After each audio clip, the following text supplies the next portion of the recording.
હવે આપણા ગુજરાતીઓને અને ભારતવાસીઓને દુબઈ શોપિંગ ફેસ્ટિવલ જવાની જરૂર નહીં રહે, અમેરિકાનું બ્લેક ફ્રાઈડે માટે ખરીદવા જવાની જરૂર નહીં રહે, સિંગાપુરનો સિંગલ ડે સેલ્સ જવાની જરૂર નહીં રહે, ચાઇના ખરીદી કરવા જવાની જરૂર નહીં રહે, કારણ કે ભારતમાં જ મેક ઇન ઇન્ડિયા અને આપણા ગ્રામીણ વિસ્તારમાંથી જે હસ્તકલાની વસ્તુઓ છે, તો આલા ગ્રાન્ડ ઇન્ફ્રાસ્ટ્રક્ચર તો આપણા જે ગુજરાતનું છે ત્યાંથી આખા ભારતમાંથી લોકો ખરીદી કરવા આ વખતે આવી રહ્યા છે.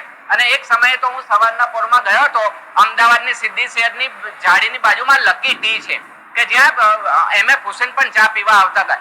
તો ત્યાં સવારના પોરમાં વિદેશી પર્યટકો ચાની ચુસ્કી લેવા અમદાવાદના આંગણે આવ્યા અને મેં પૂછ્યું કે તમને કેવું લાગે છે કે અમે આખું અઠવાડિયું દિવાળી અહીંયા જ ઉજવવાના છે અને lot of shopping we are going to do.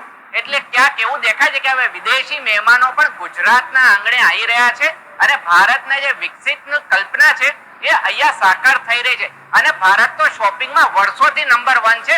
દાખલા તરીકે કહીએ કે પહેલાના સમયમાં બાર્ટર સિસ્ટમ હતી, કોણે વિકસાવી? ભારતે વિકસાવી. સાટા પદ્ધતિ આપણે કહી શકાય. રૂપિયાનું ચલણ વિશ્વમાં ચલણની દેન કોની છે? તો એ ભારતની દેન છે. સિલ્ક રૂટ ક્યાંથી જતો હતો? લોકો વિશ્વના લોકો ખરીદી કરવા ક્યાંથી જતા હતા? ભારતથી જતા હતા અને ભારતમાં ખરીદતા.